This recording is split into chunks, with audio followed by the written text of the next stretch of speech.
Gràcies per haver vingut. Benvinguts a la casa dels periodistes de la Catalunya Central. La demarcació no l'havíem tingut mai tan plena com avui. Si un altre dia la vam omplir també. I la gent de Ciber Club ens van demanar per fer una sessió aquí, vam fer-ho. I el dia que vam fer una xerrada sobre les declaracions del pare Escarrer a Le Monde fa 50 anys, que vam fer una exposició, va venir l'Antonio Franco i un monjo d'això, que també la sala feia roig. Perquè sapigueu que la casa dels periodistes està oberta a l'ús de tothom qui ho vulgui, tothom qui tingui necessitat de fer un acte, com el que ens va demanar el Pere per fer avui, la casa està oberta. Ens fa roig tenir que jo vagi aquí. L'acte és de Manresa Info, del grup Nació Digital, el Pere serà el qui presentarà els ponents. Nosaltres encantats que estigueu aquí, fem una més d'actes com aquest. Moltes gràcies. Jo només us llegiré una mica el currículum express del Jordi i d'en Xavier, i ja us donem la paraula a ells. En principi farem una introducció a un, uns 15-20 minuts, més o menys, i llavors diguéssim que fins completar l'hora, fins que s'acabi el tema més o menys, ho direm tot de preguntes per si la gent vol fer una pregunta en concret o vol treure algun tema. Tenim aquí dos periodistes implicats. Jordi Borràs va néixer al barri de Gràcia, a Barcelona, l'any 82, és il·lustrador i fotoperiodista. Des de molt jove es va interessar per les arts plàstiques. El 2001 va exposar per primer cop. Es va formar com a il·lustrador a l'Acadèmia Maldrà i va ser a l'Escola Massana de Barcelona, on va descobrir la seva passió per la fotografia. Ha publicat il·lustracions en diferents editorials i col·labora com a fotoperiodista freelance a Nació Digital, al Setmanari Directe, Crític, Periodisme d'Investigació i a l'agència de Motix, entre d'altres. El 2013 va editar el seu primer llibre, Barcelona, una història de violència, i ara prepara el projecte Plus Ultra, que encara no ha sortit, però que d'aquí poc estarà a disposició de tots, que és una crònica gràfica de l'espanyolisme que tenim. De fet, amb les fotos que van passant, que són totes d'ell, en tenim aquí una mostra. Per una altra part, en Xavier Rius és mig vegenc fins que els moianesos decideixin alguna altra cosa. Va néixer a Barcelona el 59, és mestre, periodista i escriptor especialitzat en conflictes internacionals, immigració i ultradreta. Viu a Moià i a Barcelona, vinculat a moviments pacifistes dels anys 80 i més tard associacions de drets humans i centres d'estudi de conflictes. Ha publicat diversos llibres sobre l'objecció de consciència i el pacifisme. Especialitzat en el seguiment de conflictes internacionals, com el dels Balcans i el món àrab, amb articles d'anàlisi, informació i reportatges fotogràfics, ha col·laborat amb la majoria de diaris de Catalunya i de Madrid.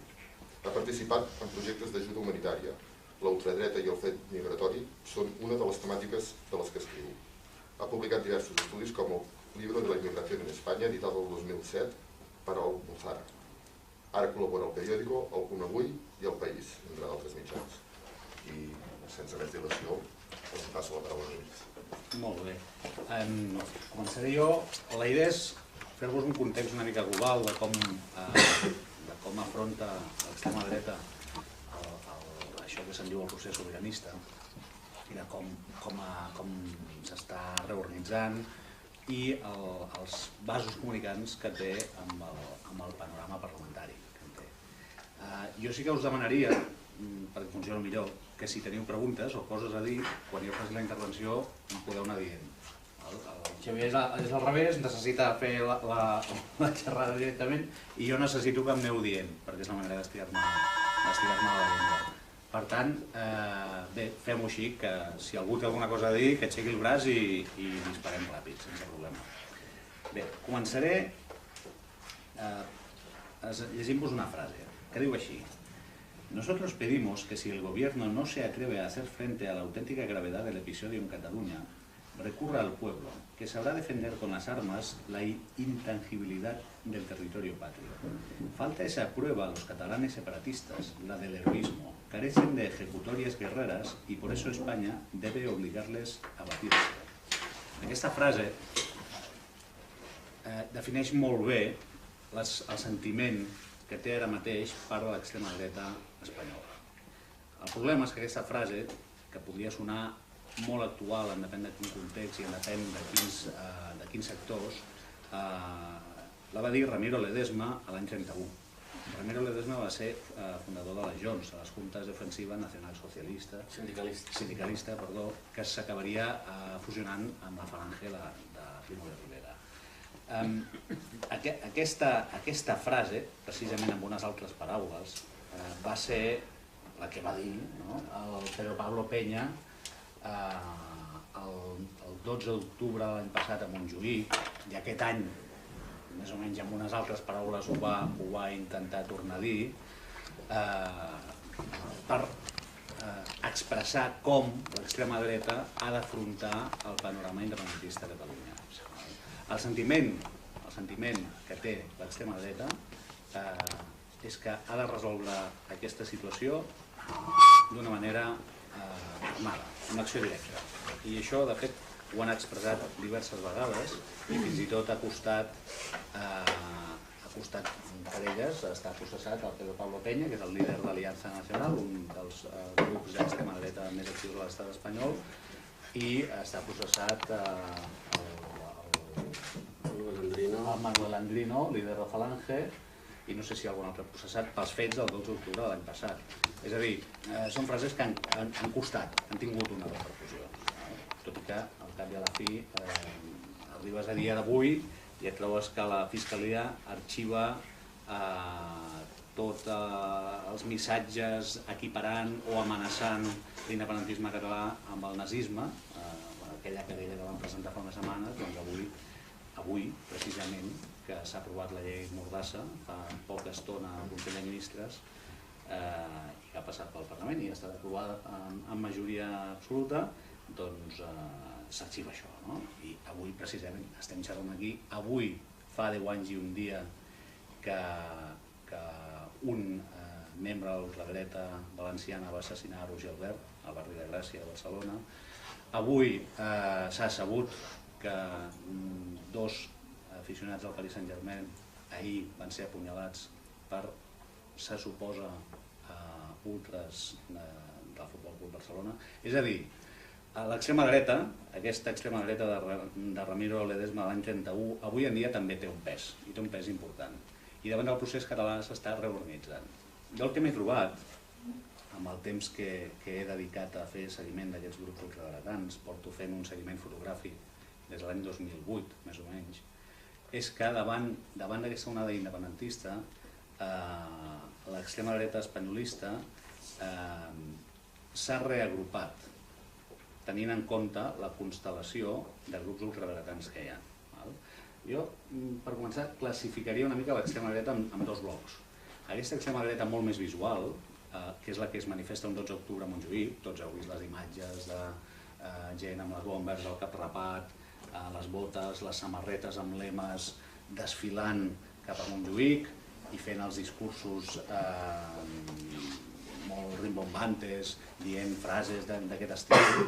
Però després hi ha una altra extrema dreta, molt més invisible, que alguns autors la qualifiquen, això em sembla que és un terme del francès, com els nous nazis, que no neonazis, que s'infiltra en grups, plataformes, manifestacions ciutadanes d'una manera molt més dissimulada.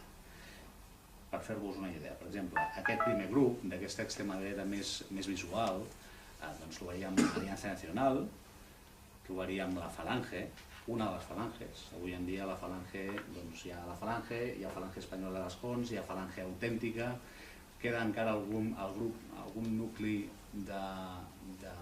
com es deien aquells? Bé, ja em sortirà. Una altra falange, això, el Movimiento Falangista d'Espanya, és a dir, estan dividides en 3 o 4 falanges com a mínim. També tenim Democràcia Nacional, que és un partit fundat l'any 95 i que últimament se n'ha parlat molt a través d'un cas que hi va haver d'un petit nucli a Cardedeu, en què, bé, és una història una mica surrealista i el Xavier l'explicarà molt bé, li agrada molt aquest tema. Què més tenim? Tenim l'MSR, estaria a cavall entre aquests dos blocs. L'MSR és el Movimiento Social Republicano, però bé, ja en parlarem després. Després tenim tot això dels nous nazis, que diran, bueno, què és?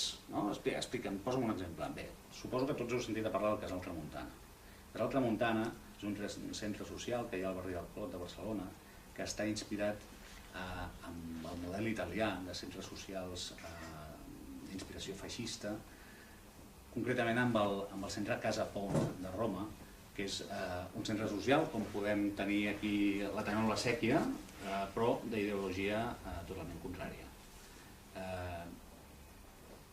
A més, a part de ser un lloc de reunió, un lloc d'oci, doncs molts d'aquests centres fan, per exemple, al Casa Pou de Roma, fan cursos de lluita, d'arts marcials, intenten captar joves i que facin les seves activitats, etc. Fins i tot la vestimenta és molt diferent. Si veiem, ara recordem les imatges de Montjuïc, doncs són aquestes fotografies, gent amb les pintes, amb el cap rapat, amb els pedaços a les jaquetes, amb una simbologia molt clara i molt directa. Si ens remetem, per exemple, a les manifestacions del 12 d'octubre de Barcelona a la plaça de Catalunya, mentre tothom s'estava fixant en Montjuïc, allà teníem un bloc de 200 persones al Casal Tramuntana. I personalment, i això és una cosa que sempre dic, a mi el que em preocupa és l'extrema dreta que es manifesta amb plataformes d'aquest estil.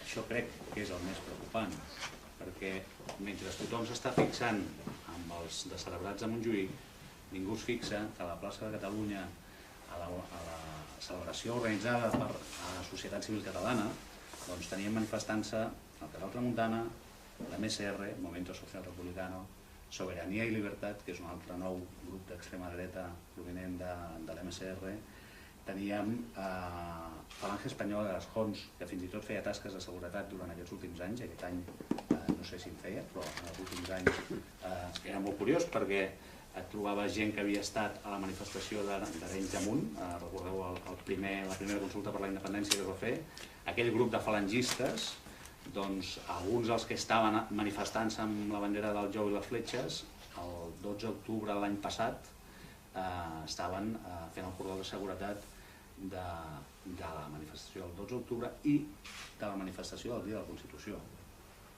del 6 de desembre. És una cosa bastant surrealista. Per exemple, el 6 de desembre passat també hi havia un bloc del Movimiento Social Republicano.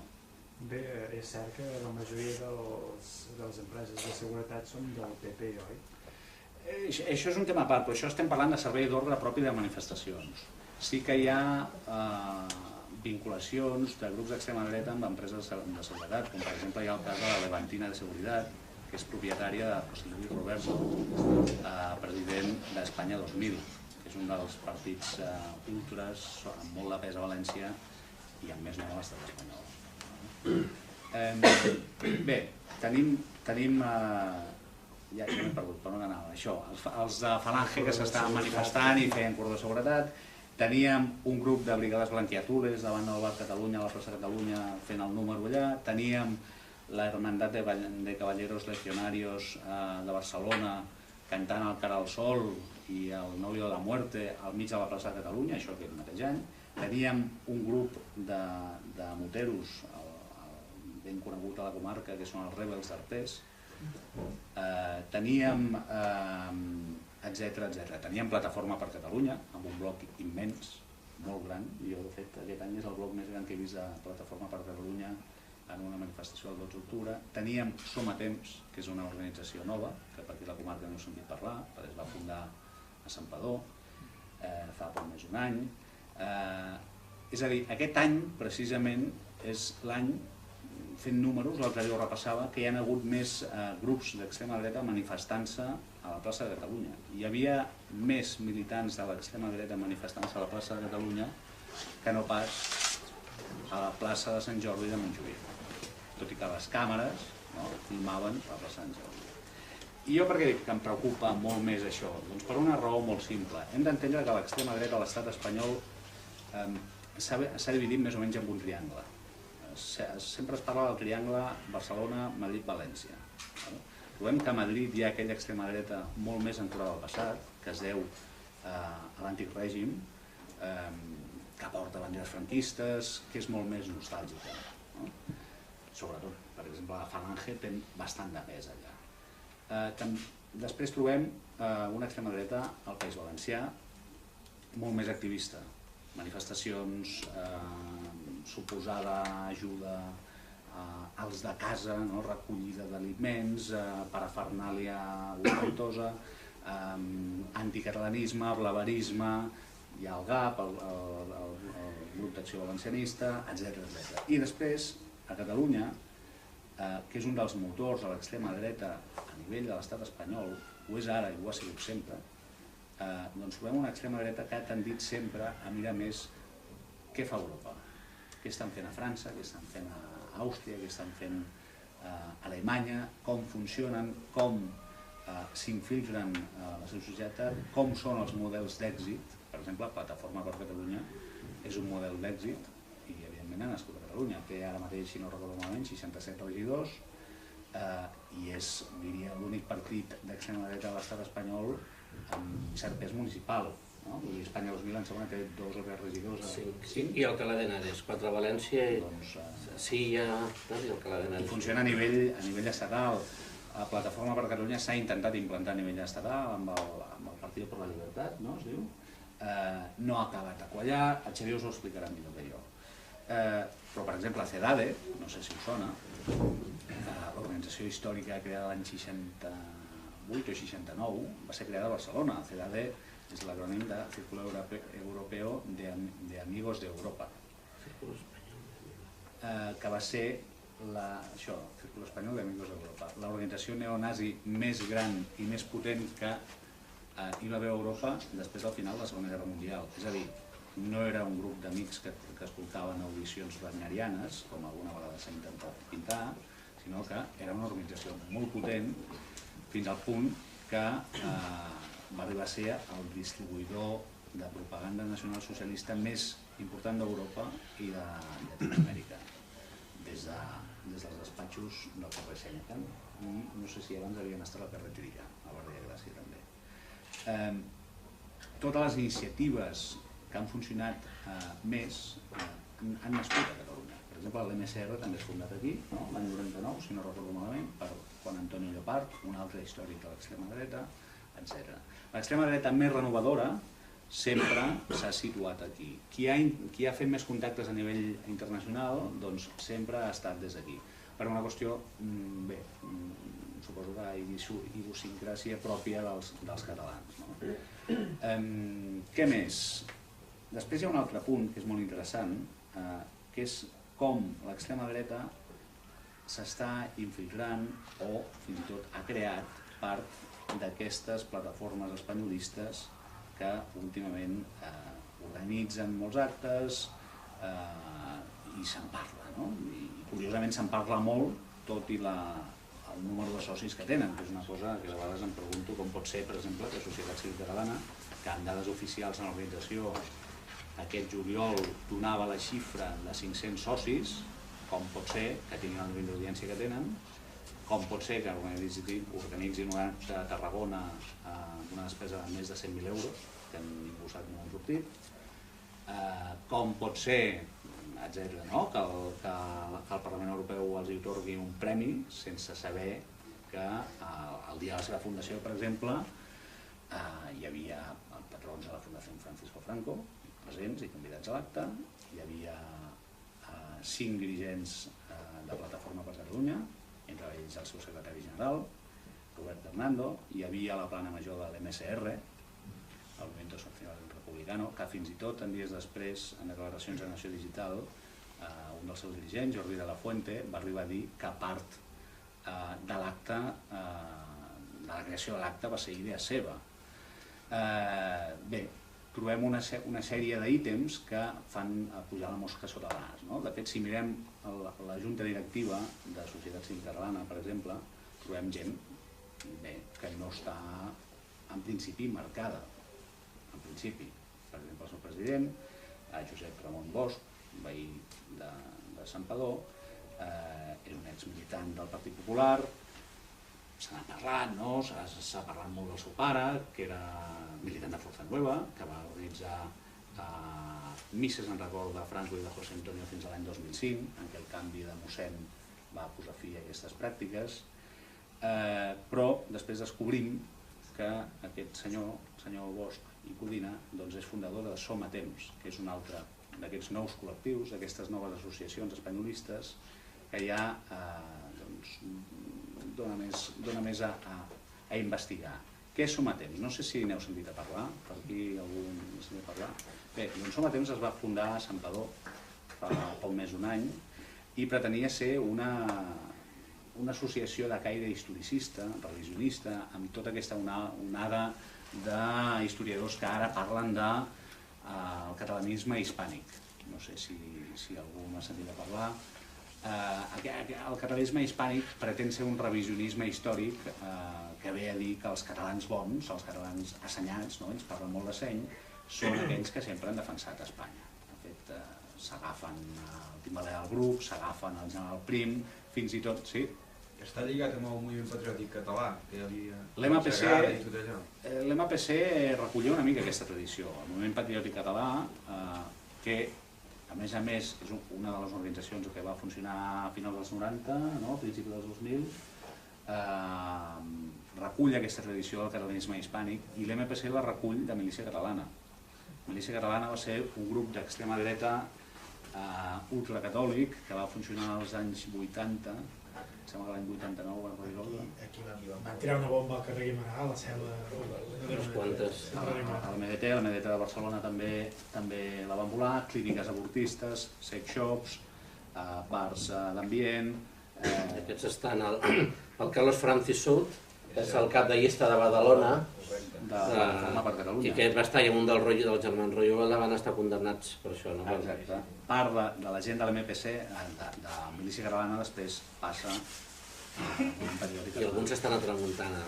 Exacte. Aquesta tradició que ve de llavors, a Milícia Catalana, de fet, se sospita, tot i que mai s'ha pogut demostrar, que qui finançava i l'ànima ideològica de Milícia Catalana, d'aquest grup armat, era un mossèn de Vic. I aquí ve el seu ultracatolicisme. És una història molt curiosa. De fet, ells es reivindicaven com a catalans, els comunicats que feien a premsa els escrivien en català, amb un català no normatiu, però els escrivien en català. És una tradició, això, del catalanisme hispànic, que ve a dir això, dels catalans bons són els catalans que estan per la unitat d'Espanya. Doncs bé, aquestes noves associacions veuen d'això, és a dir, no trobem un anticatalanisme fafaent en un acte de Som a Temps o en un acte de Societat Civil Catalana. I ara estic parlant de Societat Civil Catalana, no l'estic classificant d'extrema dreta, estic parlant del tipus d'espanyolisme que fan servir. A un acte d'Aliança Nacional potser sí que trobarem aquest anticatalanisme més directe, o un acte d'Espanya 2000. L'espanyolisme avui en dia, i part de l'extrema dreta més avançada, està fent servir el catalanisme com un esquer per dir que el catalanisme bo és el nostre, l'hispànic. Els que són una colla de rauxats i tocats als bolets són els independentistes. Doncs Som a Temps neix en part per un grup d'historiadors, entre els quals trobem Josep Alsina i Calvés, que és un senyor de Ripoll, que ha fet molts llibres i que de tant en tant surt a la tele, com a portaveu de Som a Temps, de fet és el vicepresident de l'entitat, i que té un currículum bastant curiós. Aquest senyor, que és el vicepresident de l'entitat, doncs va començar la seva militància al PENS, Partido Español Nacional Socialista, que és una organització neonazi, com bé indica el seu nom, creada a Barcelona l'any 70 i que fins i tot va tenir vincles amb els serveis secrets franquistes, amb el CECET. Anys després es va descobrir que part del material que imprimia aquesta organització i el local els hi pagava els serveis secrets franquistes perquè els interessava que controlessin part dels estudiants d'esquerres i ho feien a través d'organitzacions d'extrema dreta. Després del fracàs al PENS va ingressar a Forza Nueva, després va estar vinculat al Movimiento Social Republicano i va dirigir, i encara dirigeix, la revista Nihil Obstat, que és una revista a l'òrbita de l'MSR, que edita Ediciones Nueva República.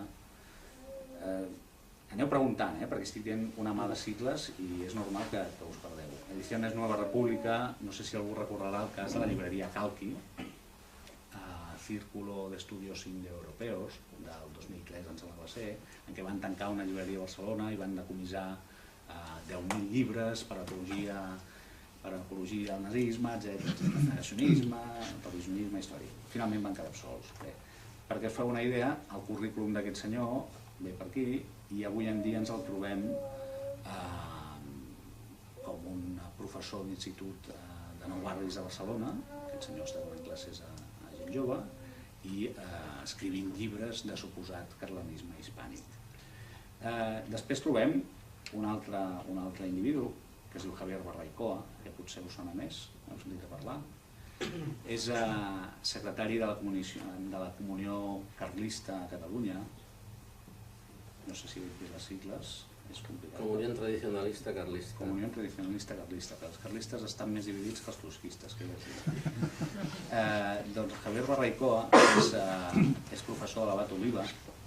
Aquí faig un apunt. L'Abat Oliva és un lloc molt interessant per investigar, perquè una de les coses que m'estic trobant últimament és que molts dels currículums d'aquesta tropa passen per l'Abat Oliva. És una cosa bastant curiosa. I molts d'ells són professors, que és una cosa bastant inquietant. Doncs Barraicoa,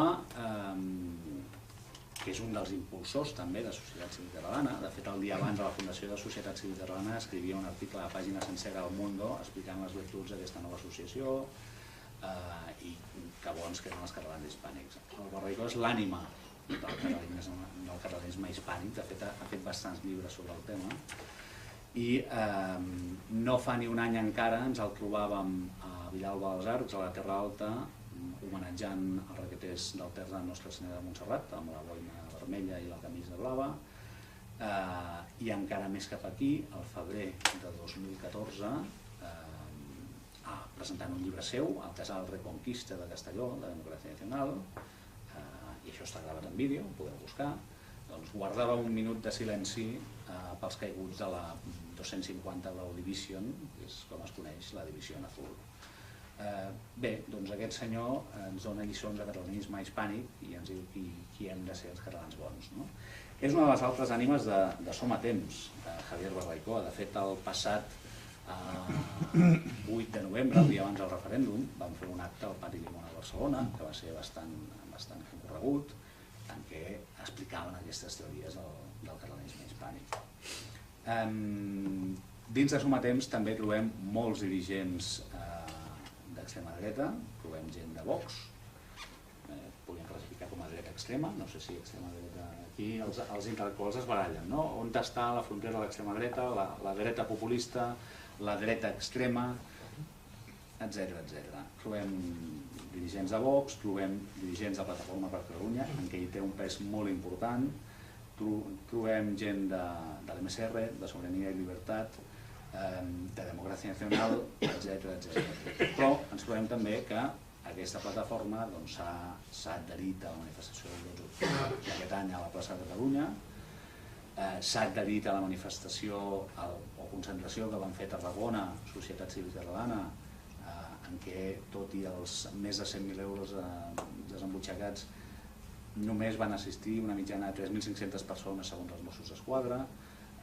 Trobem que fan una manifestació davant de les portes de TV3 per denunciar el nacionalisme manipulador de la televisió. Trobem que fan un acte davant del Parlament el dia de la compareixença de Jordi Pujol i que per allà apareixen cabdills de l'extrema dreta, etc. És segurament una de les associacions més noves, més poc estudiades, però jo crec que més interessants d'aquest moment, perquè neix en un moment clau i això és el que està passant. Estan confluint tots aquests grupuscles en noves associacions i a més ens trobem que molts dels dirigents actuals d'aquests grups són vells militants de finals dels 70, de principis dels 80, de Fuerza Nueva, del Movimiento Falangista d'Espanya, del Frente de Juventudes, de Falange. Són vells militants que, tot i aquest silenci de 25 o 30 anys, avui en dia tornen a la palestra. I a mi això és una cosa que em fa tema una mica, perquè en aquells anys anys de ferro i els anys dels incontrolats. I avui en dia hi ha el temor que pugui tornar, no? Una certa violència a l'extrema dreta. Per ara no ha sigut així, no ha estat organitzada, hi ha hagut casos puntuals, no? Com després el Xavier us parlarà, aquí sabeu molt bé què va passar amb el cas de Troika, que entraríem dins del context d'una venjança, però bé, el panorama que tenim, més o menys, a grans trets, és aquest. No sé si hi ha alguna cosa, alguna pregunta, o voleu esperar després? Sí? Bé, moltes gràcies. Gràcies per convidar-me al Col·legi de Periodistes i a Nació Digital, i poder estar amb el Jordi, perquè jo crec que mai havíem estat a cap taula els dos. No, ens veiem les manes. Ens passem informació, a vegades ho veiem de punts diferents, sí, ens fèiem així, no? Si estem junts ens insulten plegats, que sí? Això també és veritat. Sí, podem dir... Ens fan càntics. Sí, podem fer un dia les rimes. Sí. Així és, però bueno. I gràcies per haver vingut tanta gent, no? Intentaré no repetir-me, i ara per fer una mica així de polèmica jo diré aquí, no sé si per sort o per desgràcia, l'ultradreta intel·ligent a l'estat espanyol està al PP. Està al PP. No sé si és una sort o és una desgràcia, això cadascú ho ha de valorar com ho ha de valorar. I l'ultradreta que tenim aquí, quan ara parli de plataforma i tot el que està passant, podem dir que són una colla de... Bueno, com això es grava en vídeo, podríem dir que s'apropa al friquisme o de poc coherents. Ara t'interrompré. És que hi ha una frase molt bona, de Fraga, que la va dir l'any 96, que diu España no tiene una extrema derecha violenta porque AP y PP la hemos hecho moderada. Ara ja t'estega. Però després, si jo ara, quan parlem de plataforma i com s'estan matant entre ells, podem riure i com deia, que em semblaven, és a dir, imitadors de Torrente i Mortadelo i Filemón, el que està passant ara amb l'Anglada, amb tot el respecte per Mortadelo i Filemón, no? Però d'altra banda tenim el cas Troika, amb la qual cosa no se'n podem riure d'ells perquè el cas Troika és una realitat, no és res virtual. Llavors, a veure, començo parlant d'Troika, després aniré una mica desenvolupant tota l'extrema dreta, com està. Recordeu el que va passar a Troika el 23 de març de 2012, doncs amb un concert que es feia de l'Antifa Tour, doncs llavors que irrompeixen unes 15 persones en passamuntanyes i quasi deixen mort amb un xaval que havia anat a veure el concert. D'aquestes es van detenir a 14 persones, 15 perquè un era menor. El menor va ser condemnat en un primer judici, que era un ultra de l'Espanyol, i els altres, dels que van ser condemnats, doncs, dels 14 que van ser jutjats ara aquest estiu, doncs 10 van ser condemnats a penes de 16 a 19 anys i 4 van ser absolts. I amb aquesta colla de gent, ja diguem, hi ha persones que són bastants propers a aquesta zona, no? El que es va considerar el líder del grup, Javier, és igual, és que a mi em diuen, a vegades em tiren bastant encara que digui els noms, que publiqui els noms. Està a internet. Sí, però per exemple, el 12, era el 12 d'octubre? Sí. El 12 d'octubre passat, que estava a Montjuïc, la nòvia de Javier ECM, que és el líder, que estiuejava a Pont de Vilomara, em va dir, com voles aprendre los apellidos de mi novia, tal i qual. Vull dir, això m'ho diuen bastant, no? Un dels detinguts surt a les fotos. El del 88, ara en parlaré. Que porta un tatuatge amb el 88, per si no ho sàpiga, 88 fa referència a la lletra H. HH, Heil Hitler. Doncs llavors aquest, per exemple, estiuejava a Pont de Vilomara. El del 88 és de Polinyà, un altre Genís VP Castellà del Vallès, un altre d'Esparreguera, un altre de Viladecavalls, un altre de Sant Vicenç de Castellet, i altres eren molts de la zona de Castellà del Vallès, Terrassa, Sabadell, que són aquests caps-rapats que fa 15 anys sembraven el pànic a diferents parcs de Sabadell, Castellà del Vallès, Matadepera, i que molts van acabar en condemnes petites d'un any de dos gràcies a que l'Ajuntament de Sabadell va posar un servei de defensa jurídica qui era amenaçat, és a dir, tu anaves a trobar algú i et deien guarro, gordo, maricón, negro, el que sigui, catalú, llavors molts van tenir condemnes petites i això va ser que aquest grup una mica es controlés, perquè com tenien condemnes de 6 mesos, d'un any de dos, a la propera ingressaven, no? però molts eren d'aquest sector, que alguns d'ells hi ha un cas que si busqueu a l'hemeroteca del Reixosset ho trobareu, que és quan cremen la casa d'un magrebí a Sant Vicenç de Castellet, recordeu-ho? Uns van ser condemnats i altres absolts per falta de proves. Són aquesta colla, no?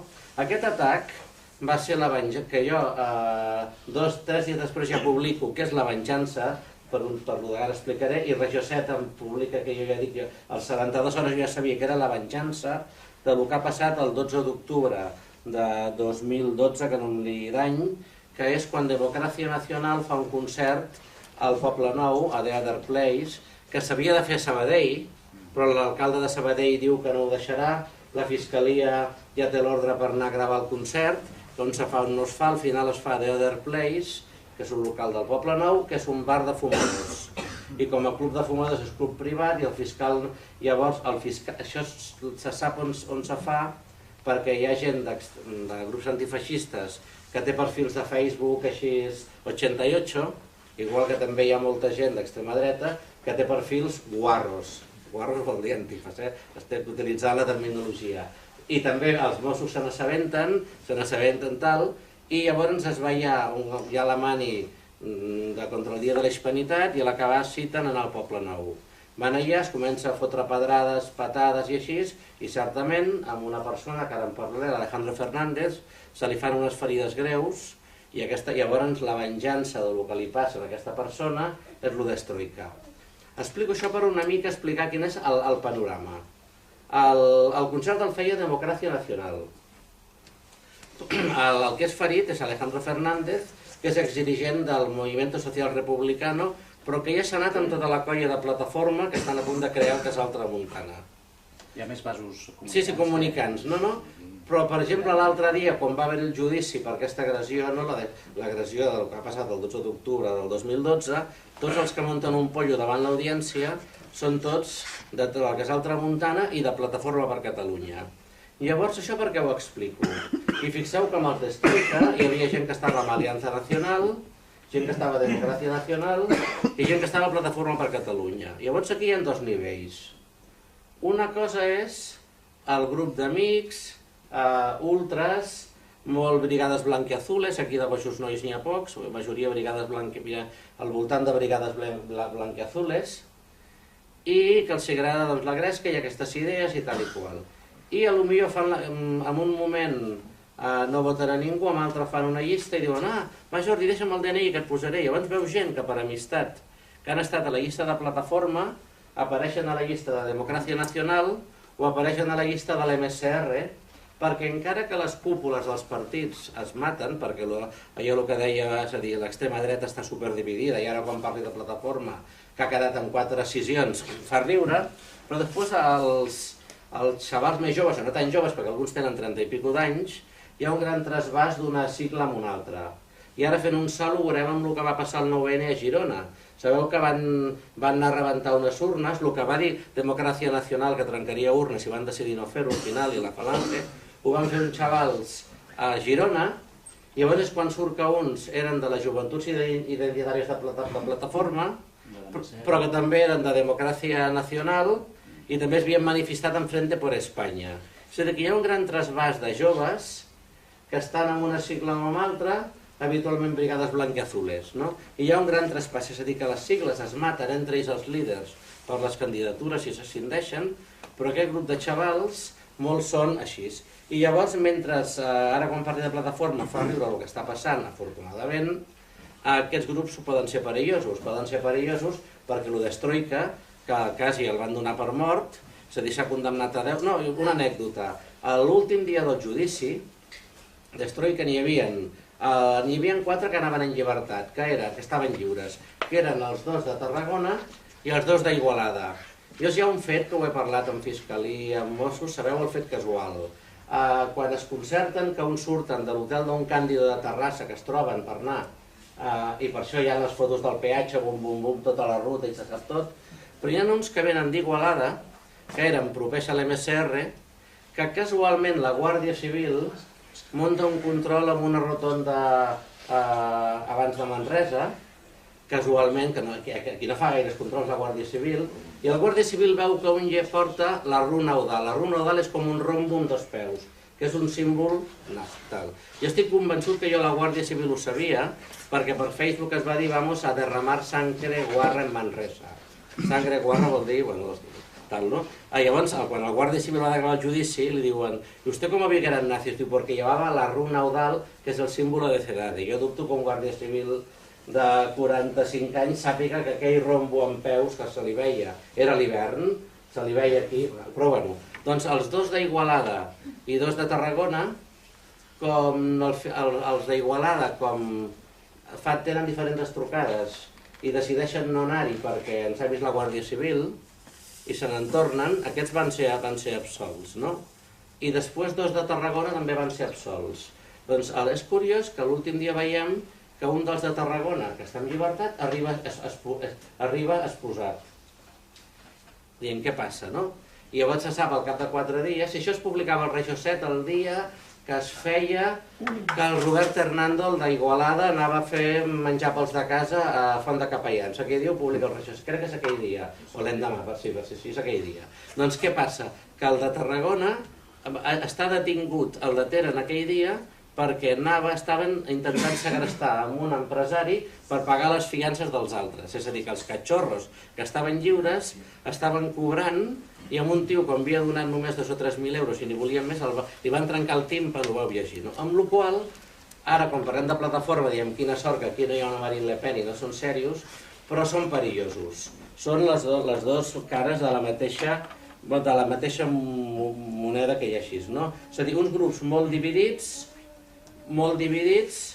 però amb un grup de joves que hi ha un gran traspàs d'una cosa a l'altra. I poso això quan agradeixen a l'Alejandro Fernández que li obren el cap el 12 d'octubre de 2012, que la resposta és troika, doncs com és que en un Consell de Democràcia Nacional hi ha un exdirigent de l'MSR que s'ha passat a plataforma, perquè entre ells tots són bastant amics. I hi ha gent bastant perillosa, sobretot perquè alguns barregen els temes amb la beguda, en temes de... I llavors aquestes persones, quan estan en aquesta situació, poden ser bastant perillosos. Jo ara me'n torno una mica a com està l'extrema dreta amb el tema polític. Clar, aquí no tenim una Marine Le Pen.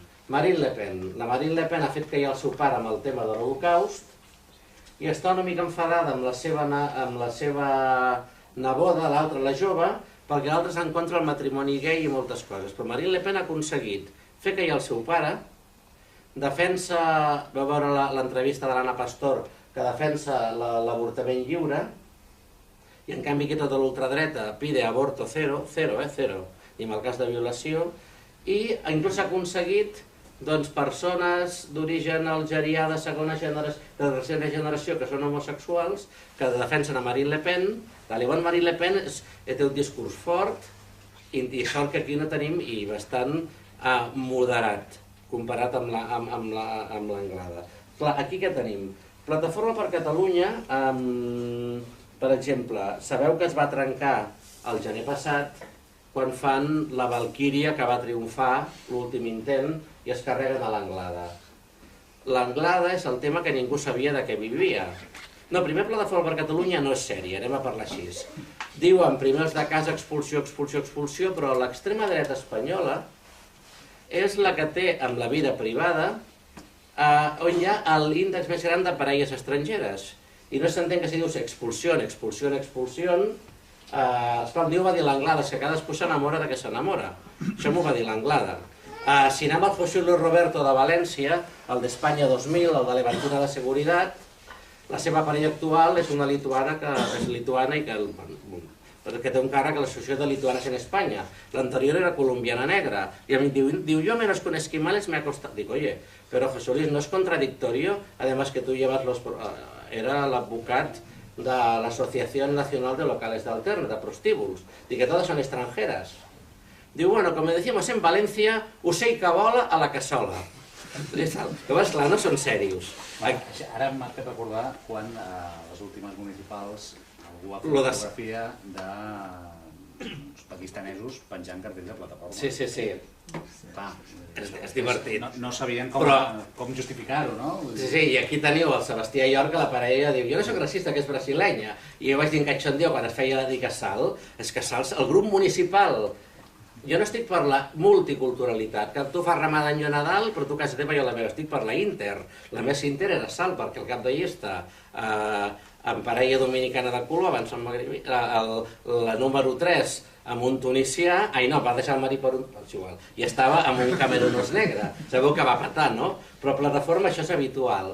Per exemple, i ara quan parli de com que ha passat a Vic, bueno, és a dir, no eren serios, no passa res, però feien un discurs que era totalment contradictori amb la seva... que és fantàstic, no? Però no sigui aquesta plataforma per Catalunya, primers de casa.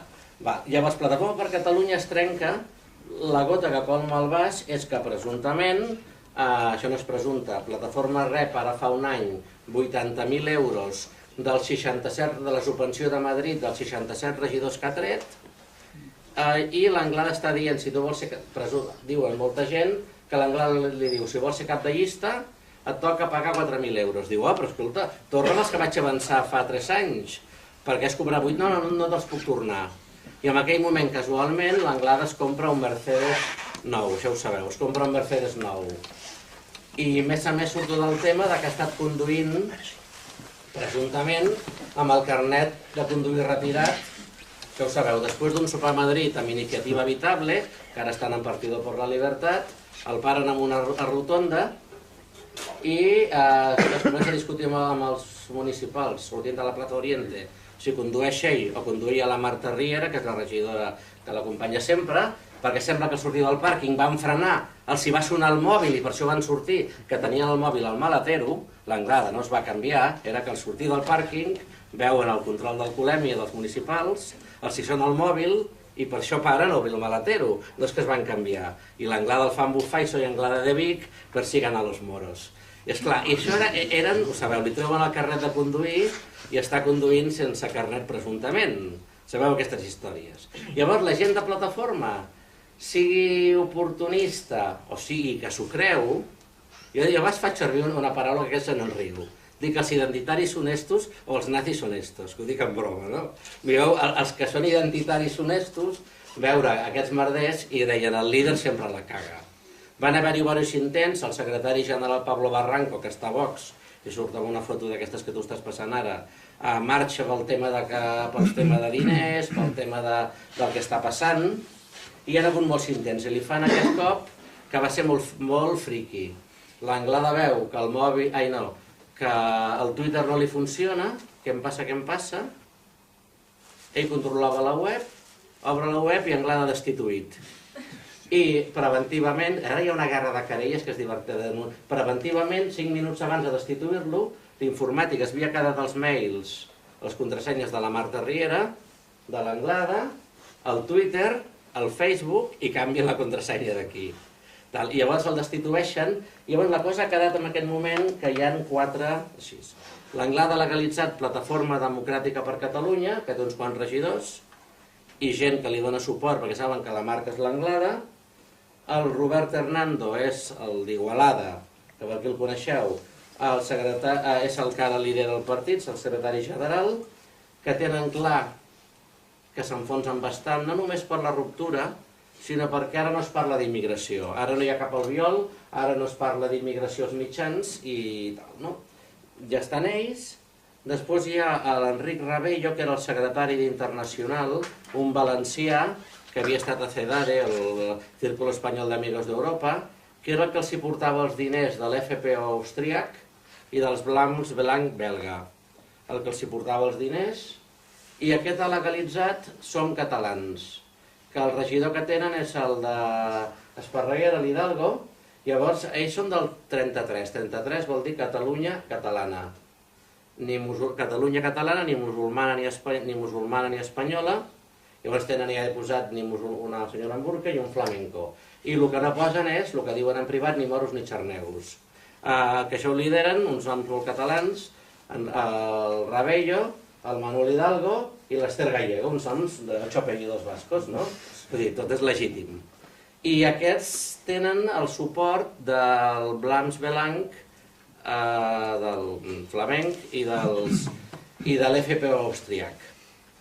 I són independentistes, vull dir, són independentistes i Catalunya catalana. I després tenim el quart, que és el més friquilla de tots, amb perdó, és el Gerard Vallalta, cap de llista de Vilanova i la Geltrú, que quan un d'aquests que vol fer el cop, el secretari general Pablo Barranco fa uns anys marxa, diu com és que poses a la llista davant meu en el Vallalta, que havia estat condemnat a 3 anys per l'Audiència de Barcelona, però el Suprem ho va rebaixar a 2 per una xarxa que cobrava, que venia com se diu, contractes falsos per regularitzar immigrants.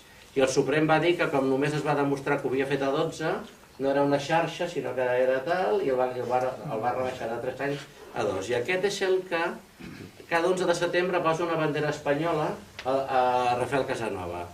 Però se'n van amb alerta digital, es van barallar i així. I ara hi ha 4 i no... És una situació que tenen molt clar que les municipals s'enfonsen. S'enfonsen i també perquè el discurs d'immigració ara ha sortit de l'agenda política. És a dir, ara ens en anem a fa 4 anys o fa 5 anys, l'Albiol, quan a Badalona no hi ha assentaments de gitanos romanesos, porta amb una diputada del partit del Sarkozy a Badalona, recordeu, a buscar asentamientos romanos.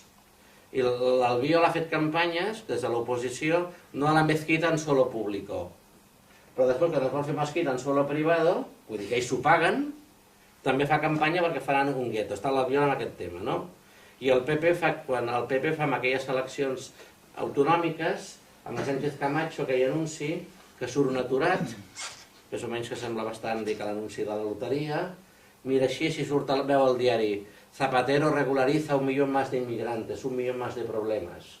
El PP fa aquest discurs, i llavors el discurs Albiol, més educat, a Badalona, en el cap de llista de plataforma, és el Francisut, el que havia estat a la presó per posar bombes, que és un candidat que no té força, on hi ha l'Albiol més educat puja, però es van retroalimentant.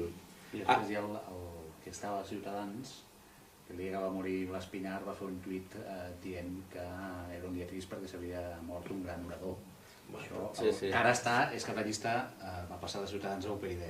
Però jo dic, amb el tema ara d'immigració no se'n parla, ara no es parla d'immigració, recordeu, que és un tema curiós, això un dia ho parlava, un any després de les eleccions amb el Jordi Serra, exalcalde de Badalona, i diu, mira, avui s'han cremat, no, la nit fa 30 hores, s'han cremat 5 contenidors en aquest barri, 6 en un altre i 2 cotxes en un lloc. Això em passava a mi, les batlíes de Barcelona, jóvenes magrebíes, crean el pánico, tal. Es cremaven 7 contenidors a Salt i Espanya en directo, noche de fuego i vandalismo en Salt. I em diu, mira, avui s'han cremat 8 contenidors i 2 cotxes i hi ha un breu al Punt i un breu al Punt, que en aquell moment tenia edició de Badalona encara, i un breu al Periódico. És a dir, per aquí, quin tenia la culpa, senyors periodistes, de que vingués Espanya en directo fa 5 anys quan es cremaven 6 contenidors a Salt o a Badalona i ara no? El fet que ara l'immigració no és notícia i ells tenen clar, veuen que s'enfonsaran, que és el que passarà, no? Que s'enfonsaran bastant. Llavors, cap on diran aquests grups? No ho sabem.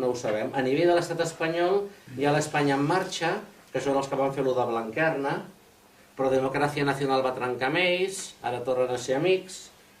Hi ha el Partido por la Libertad, que el lidera, primer es va dir Plataforma por la Libertad, però per passar pàgina de l'anglada van posar Partido por la Libertad, a nivell d'anècdota.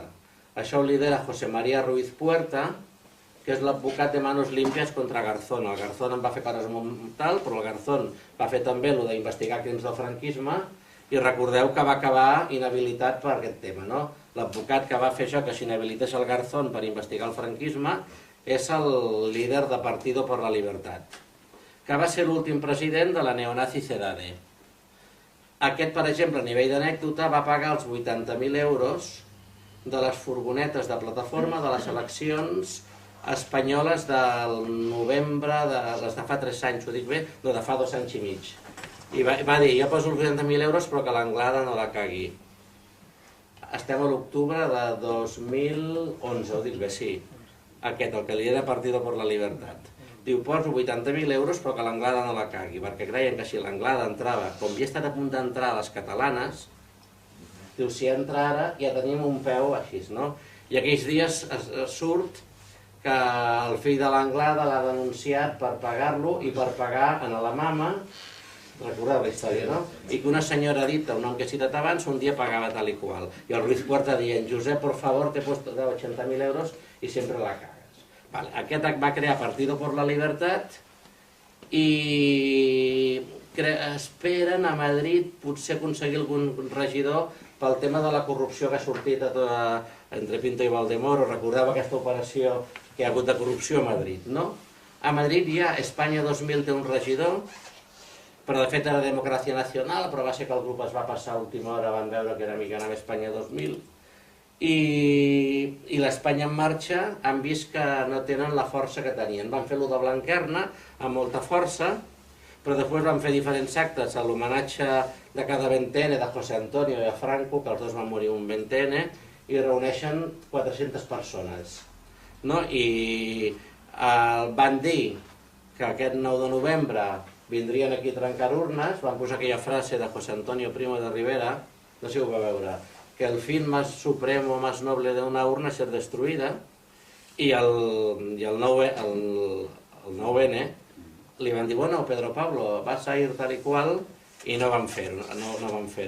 No, de fet l'operatiu era tan gran que difícilment es podien... A nivell d'anècdota, un dels grups que és nudopatriota, Javier Marcos, un dels imputats per Blanquerna, me'l trobo davant de la manifestació que convoquen a la delegació del govern, tinc la foto penjada al blog, i va penjat amb l'acreditació de premsa, no de la... sinó de què? De la de Madrid. No, amb l'acreditació de premsa de l'ANC, de les que donaven la Carme Forcadell. ¿No lo has visto? Sí, que le vais a decir, ¿qué es para cuando vais a romper la urna colocarte? Ai, colarte, no, però al final no van fer-ho.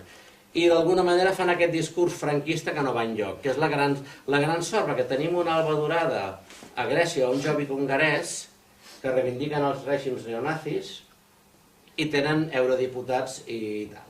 Aquí de moment hi ha aquest grup de nostàlgics que ara si ens riem de què està passant, doncs sembla no són serios, és que hi ha l'últim per acabar, i ara torno en aquest sentit que direu que explico que són uns friquis i són perillosos, perquè el de Estroika és real.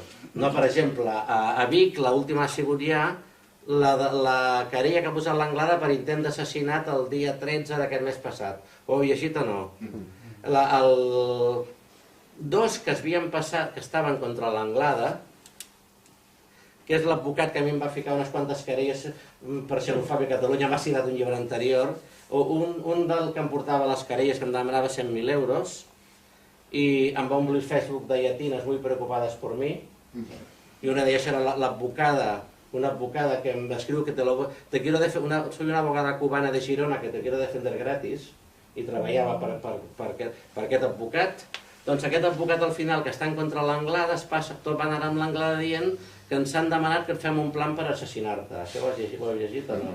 Va ser, però el tenien que emborratxar i llavors un camió el tenia... Però a més és veritat, ja les gravacions... No, ja... Això que el tenim emborratxat... Sí, però si mires... El 9-9 ho va publicar, jo ho tinc al blog, a les converses, minuto 22, diu que no vingui la Marta perquè condueixi sol, perquè caigui així, no? Que és la regidora que sempre l'acompanya, no? Doncs l'havien d'emborratxar, i és que això sembla Mortadelo i Filemón, no?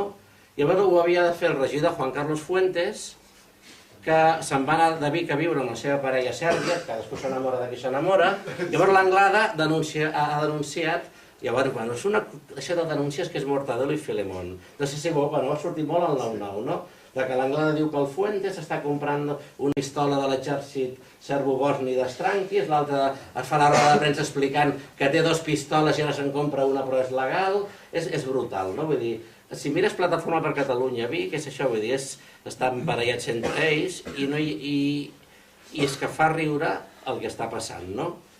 És una gran sort perquè s'enfonsaran, i jo crec que no, si tenien 67 regidors, l'Anglada és capaç de sortir Vic perquè Vic és com és, però jo dubto que el Periques, creieu que el Periques l'animal sortirà ara? Va, i acabo amb última cosa. A mi em deia un tècnic de l'Ajuntament de Sabadell, i amb això ja callo perquè tu has passat el temps, però jo també he passat els 20 minuts, em deia, fixa't, plataforma, dic Vic, 3.000 o 3.000 i pico a les municipals, 5 regidors. Venien les catalanes o espanyoles, baixava 1.000, però les últimes catalanes va baixar 500.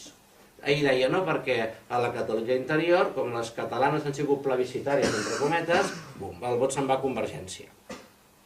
Diu, en canvi, a llocs com Sant Boi, Mataró, Hospitalet, Plataforma no ha mantingut els vots que li van donar 2 regidors, 3 regidors, tal, però ha aguantat. En canvi, llocs tipus com Sabadell, que no ha entrat Plataforma, Terrassa, veus que seguien amb aquest 3%, amb aquest que no van entrar.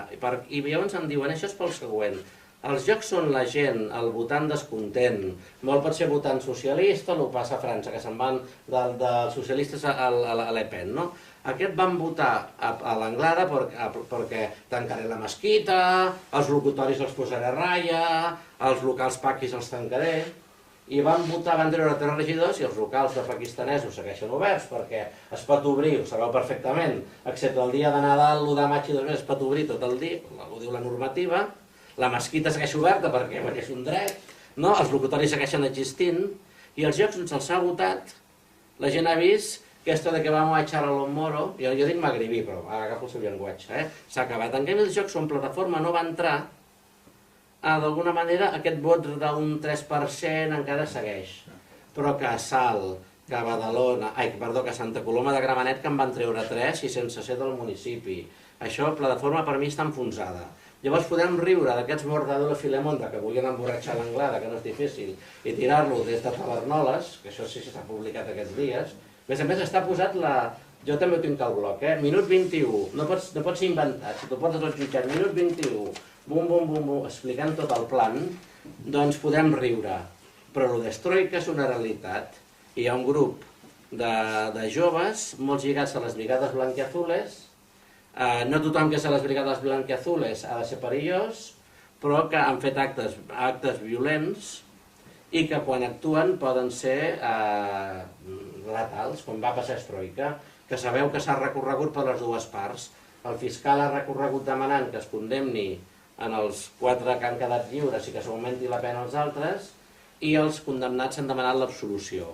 Bé, jo em callo perquè m'enrotllo molt i ara haurem de fer una mica col·loqui. Vull donar una dada, perquè algú pot pensar, com moltes vegades es diu des de més enllà dels Pirineus, no, és que a l'estat espanyol no hi ha extrema dreta, perquè no hi ha cap partit, Està el PP.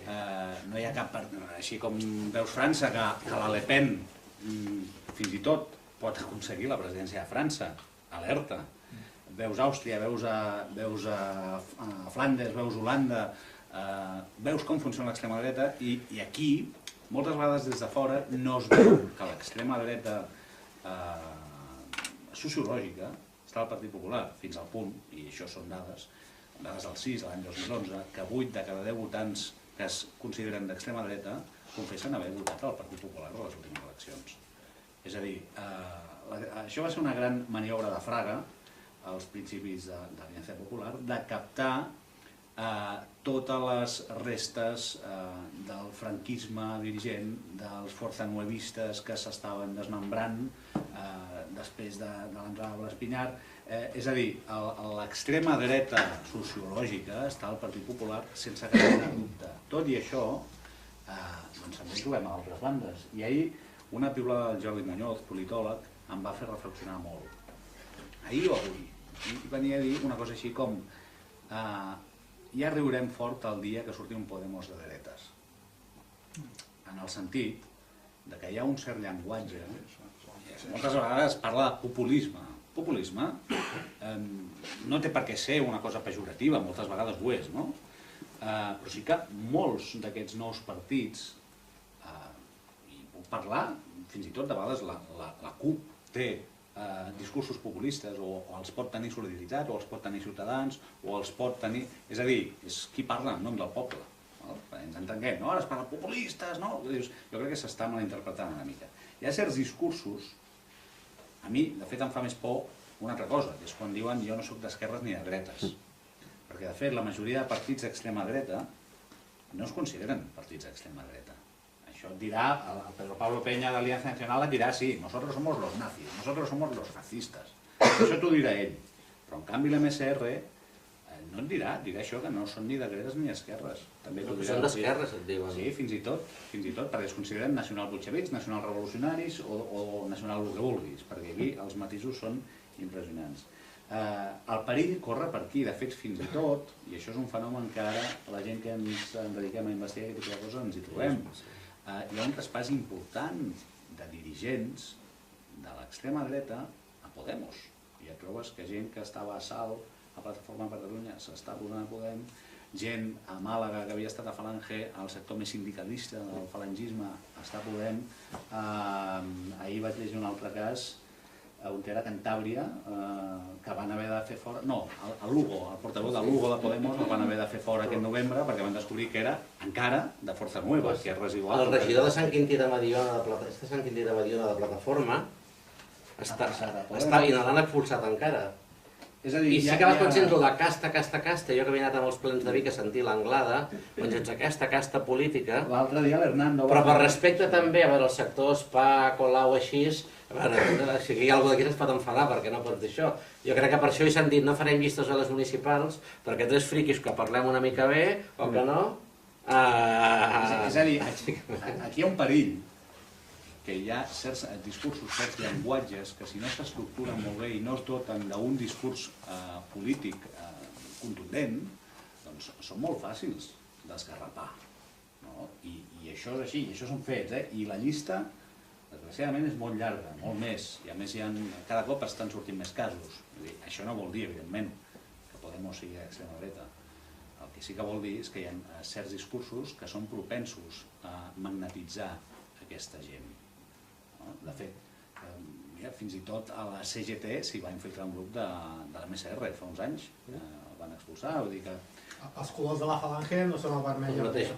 Sí, però l'exsecretari general de l'MSR, perquè ha marxat a Sobirania i Llibertat, m'explica que el germà del Durruti era falangista i el van afusellar. La mateixa Falange el va afusellar per si acaso. Que ell havia intentat... Sí, que havia intentat... I que abans d'iniciar la guerra havia intentat vagues conjuntes de la Falange amb la CNT. I ja per acabar, això que deia dels 8 de cada 10, no? Trobem gent d'extrema dreta a tot l'espanyolisme parlamentari. Trobem el Partit Popular, també trobem els Ciutadans. Trobem que grans icones, per exemple, de Ciutadans, que el porten als seus mítings, que és un senyor que es diu José María Fuster Fabra i Torrelles, segur que us sona, perquè és tertulià a Catalunya Ràdio, que era conegut com el Torrelles, quan sembrava el pànic a la Universitat de Barcelona, a la Facultat de Dret. Ell, de fet, era el líder de Fuerza Nueva Joven a Catalunya. I avui en dia ens el trobem parlant de democràcia i constitució a les tertulies de la ràdio que veiem entre tots. Trobem, per exemple, el senyor Pérez de los Cobos, president del Tribunal Constitucional, que va tombar la consulta del 9-N, i un dia es descobreix que aquest senyor de jove, doncs, enmig de la classe de l'institut, va estripar un exemplar de la Constitució. Fill d'un dirigent de Força Nueva, germà d'un guàrdia civil implicat amb els GAL... És a dir, la llista és escandalosament llarga. És que no acabaríem mai. Tu estic que vols que preguntin, que intervinguin, perquè si no, ens tancaran la casa i... Jo vull 3 preguntes. La primera sobre aquí a Manresa. Els dos personatges aquests continuen a la plataforma, diguéssim... Ells continuen amb el sector oficial. Oficialista sí. Fins que els treguin. Segona pregunta. El tema de les relacions entre el 88 i el 33. Com està el nacionalsocialisme independentista i tot això? Personalment, jo crec que està absolutament desarticulat. Evidentment hi ha matisos. Hi ha la creació de SOM. Ara feia molts anys que la cosa estava molt tranquil·la dins del tema de l'extrema dreta independentista. De fet, no hi ha hagut mai una extrema dreta independentista ferma, forta. Ha sigut sempre un panorama d'un centenar de persones, 200 màxim a tot el país. i no totes amb la mateixa ideologia. Trobaves gent de discurs xenòfob, et trobaves algun nacionalsocialista, però avui en dia tenim això de Som Catalans, que és l'Ester Gallego i El Rabello i l'Hidalgo, que és un tipus de CEDADE, i l'altre, però que van fer la presentació, eren 22. A Vic, sí, va venir unes 30 persones. I això la presentació del partit. Vull dir que, bueno, de fet és més una guerra de taifes i de llostos que una altra cosa. I després trobem gent suelta. Per exemple, hi ha el mític Xavier Andreu, propietari de la botiga militària de Barcelona, que va fundar la Unitat Nacional Catalana amb les restes d'altres agrupacions, però va plegar, de fet va plegar fins i tot del bloc, en principi no es dedica a la política. Em sembla que va ser Ernesto Milà, que a les seves memòries, ultramemòries, va dir que no hi ha hagut mai, tot i que s'ha intentat, no hi ha hagut mai una extrema dreta independentista. De fet, abans ho parlàvem, l'intent més seriós de fundar una extrema dreta independentista la va crear la pròpia CEDADE, quan a principis dels 80 va fundar el Partit Nacional Socialista Català. I era un partit en què l'altre dia mirava els estatuts i el president, el tresorer i el secretari eren militants de Força Nueva i de CEDADE. És a dir, l'intent de fer un partit neonazi català va sorgir del propi neonazisme espanyolista. Evidentment, hi ha gent d'extrema dreta a Catalunya, però per sort no estan organitzats. I a més és un discurs que no ha acabat, però pot calar, perfectament. I l'última pregunta. Suposem que el PP, la manera que va, es desintegri o perdi quotes de poder. Hi hauria després un perill que aquests sectors que ara són tan friquis, tan marginals, trobessin una persona o trobessin l'impuls per arribar, perquè jo n'estic convençut de que, com dèieu, la gent que els podria votar hi és, per tant... Jo crec que si no ha passat, ha sigut de casualitat. Però fixa't que és una extrema dreta, o sigui, l'extrem de la dreta del PP, aborto cero i unitat d'Espanya. Clar, en canvi penses en l'equip, el partit de la independència, els britànics, no van fer sang i fetge del referèndum d'Escòcia. No estaven dient moriremos por la unitat del Regne Unit o alguna cosa, saps? No, és a dir, és un altre paràmetre d'extrema dreta, és aborto zero i unitat d'Espanya. Llavors, per què? No ho sé, vull dir, no agafen el tema, i el tema de corrupció és un dels motius perquè Vox li van faltar 2.000 vots per entrar a Estrasburg, és que el discurs casta ell no el podia fer perquè ja ha sigut vicepresident del Parlament Europeu, viatjant. Clar, això ho feia millor UPyD, ho podia fer millor altres que no ells, no? Esclar, llavors el discurs casta, no sé, és que això ho parlava amb el com a Joan del 9-9 de Vic, diu, bueno, ja sé que hi ha corregut per procés constituent, diu, ja sé que hi ha demagogs, però tant de bo que el demagog estigui controlat a procés constituent, a Podem, que no que el tinguem allà. De fet, hi ha una anècdota. L'altre dia el Robert Hernando va enviar un comunicat de premsa dient que això de casta, que diuen a Podemos, s'ho han copiat. I malauradament és cert. No, però s'ho va inventar l'Anglada. Jo l'Anglada i el... Sap greu pels companys de Podem que estan aquí, però... Per això no em el Pamplona de Manresa, el Periques fa molts anys que sempre parla de casta. És a dir, és un discurs... No és una idea que Julio Anguita ja ho utilitzava. Mira, doncs això li direm a l'Hernando. És a dir, és un discurs... Sí. Una tercera república. És molt fàcil, no? Dir, jo dic casta... Bueno, casta surt el diccionari, no s'ha inventat ningú. És la utilització del terme per designar la classe política dirigent. De fet, si no ha passat això, és per casualitat. És a dir, si no, crec jo, per una carambola política i després perquè es barregen molts conceptes, no? És el que explicava. El discurs migratori ja no ven, ara, de fet, el que ha unificat... Per què no hi ha sigut mai a Espanya, això? Perquè, en part, el Partit Popular ho ha sabut captar, capitalitzat. ho ha capitalitzat, i perquè el bipartidisme a l'estat espanyol doncs, ha sigut durant molts anys una manera de funcionar. Ara s'està trencant això. I el PP no podia fer el discurs Albiol fora de Catalunya perquè l'Albiol podia fer Celanta de la Mora, què ha passat a Manresa, quan publicava el Reggio 7 fa 2 o 3 anys, l'Ajuntament està rebent moltes queixes dient que perquè no paguen impostos, i recorda que tothom paga impostos, bum, bum, recordeu, no? Perquè va començar a currar el Boló va començar a córrer aquí, però l'Albiol podia fer-ho perquè qui governava eren els socialistes, el tripartit, el Zapatero, Convergència. Però el PP no podia fer, l'Esperanza Aguirre o a València no podien fer, no paguen ni moro, no paguen impuestos, perquè clar, perquè si tu governes l'autonomia i tu governes l'Ajuntament, no pots dir la moro, no paguen impuestos, cerrarem la mezquita, los locutorios. I per això l'Albiol ha fet aquest discurs, però ara no el pot fer gaire. Ho ha fet l'alcalde de Vitòria, que sí? És l'alcalde de Vitòria, és el de Vitòria, ho dic bé o no? Que és del PP, que va dir que farien d'això per la Ho poden fer ells, perquè la clar, com a Vitòria, com a Euskadi són totalment forals, tot això ho té el govern basc, no ho té Madrid, no? Però per què no ha entrat? Hi ha una cosa, un moment que va ser, si l'Anglada arriba a treure els 7.000 vots que li falten a les catalanes de fa 4 anys, i estan al Parlament de Catalunya liant l'islam, els salafís, això que és contaminat, perquè hi ha el tema de que quan surten amb això, perquè s'agafen davant de fets, els utilitzen d'una manera...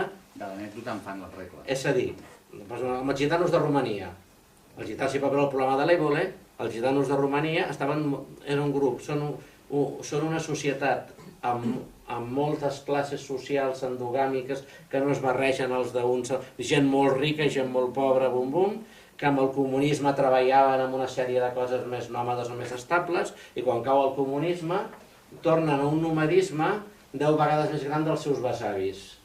I potser és cert que va ser un error que entressin a la Unió Europea Romania, sense un programa molt clar d'integració d'aquesta gent, perquè quan ve el capitalisme salvatge se'ls vol treure de sobre. Llavors, esclar, hi ha fronteres obertes i uns petits sectors, els extractes més baixos, perquè són una societat endogàmica i tancada, vull dir, no només són els no gitanos, sinó entre els diferents clans, perquè hi ha molts diners, des de Romania, se'ls dius, aneu-vos cap a l'Unió davant d'aquest fet. I la política no ha de ser que la policia municipal de Figueres els enviï cap a Perpinyà i els de Perpinyà els enviï cap a Saragossa. Davant d'aquest fet, i que hi ha un error de la política europea de dir, sí, Romania entra, però ha d'haver-hi una política d'integració forta, d'arrelament laboral d'aquesta gent, i llavors passa que s'entra, no hi ha aquesta política per aquí, l'Albiol fa la demagògia d'aquesta gent, és a dir, el mateix que fa el que ha fet Le Pen, el que va fer en algun moment el Sarkozy, l'ultradreta agafa això. Però si hagués entrat en aquell moment entre Plataforma, doncs esclar, si Plataforma hagués entrat, i jo crec que Plataforma no va entrar fa 4 anys pel minut de TV3.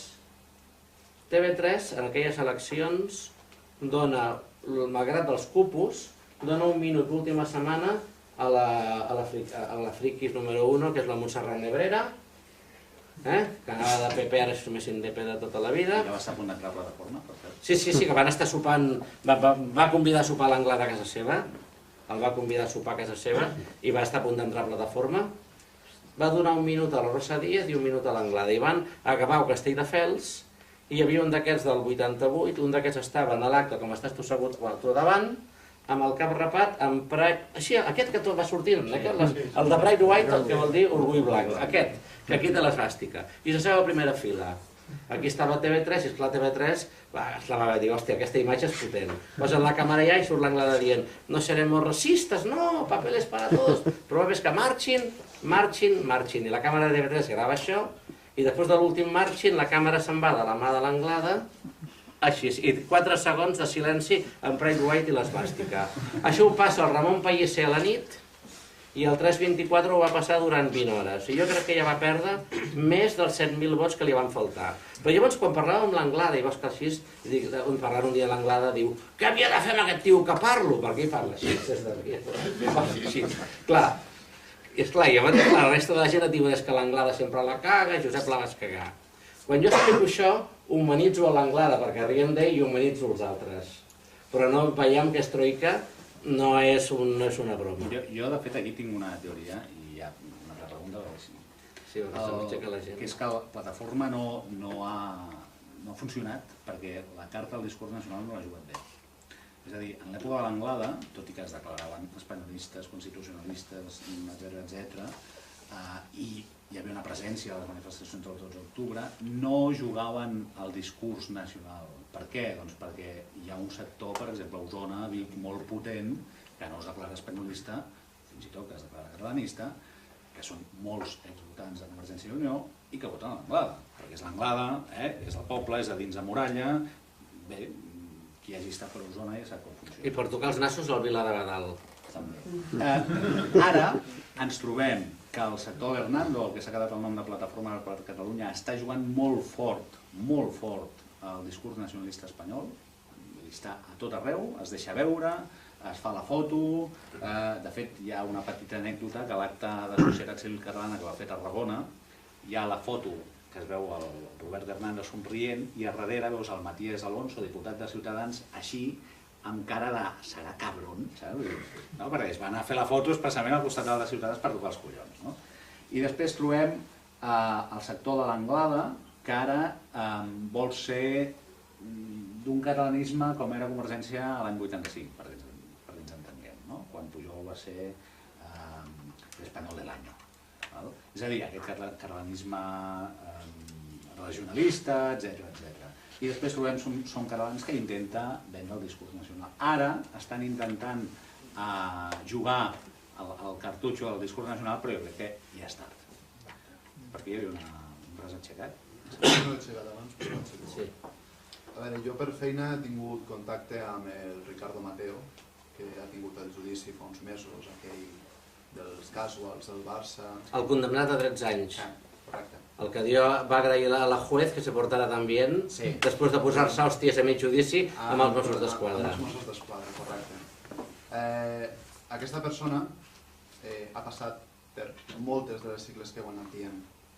Això ve a col·lació de que el que heu dit de que el PP és realment qui mobilitza l'extrema dreta política, però hi ha coses que no es poden fer. Les actuacions de l'extrema dreta de sigles correspon normalment amb les línies polítiques que ataca el PP. És a dir, 2011, poc després de l'11M, perdó, del 15M, lapsus, al 15M hi van haver altercats de l'extrema dreta amb els acampats a Barcelona, amb els acampats a Madrid. Al cap d'uns parell de mesos hi va haver una marxa pels drets dels immigrants a Barcelona, hi van haver molts altercats. Hi van haver altercats amb tot el tema de l'avortament, de la llei del Gallardón. És a dir, molta de l'agenda política del PP es veu reflexada en les actuacions d'aquestes individus, per dir-ho d'alguna manera. Llavors, a tot això, a Podemos, no és que els discursos coincideixin exactament, sinó que és l'accés al poder, o l'accés a una possibilitat de. És a dir, el discurs de l'extrema dreta està esgotat. Ningú votarà si diuen puresa racial, si parlen d'aquests conceptes que venen de 80 anys enrere. Què han fet? Adapten, com has dit molt bé, has dit, Xavi, aborto cero i tal. O papers per tothom, però perquè marxin.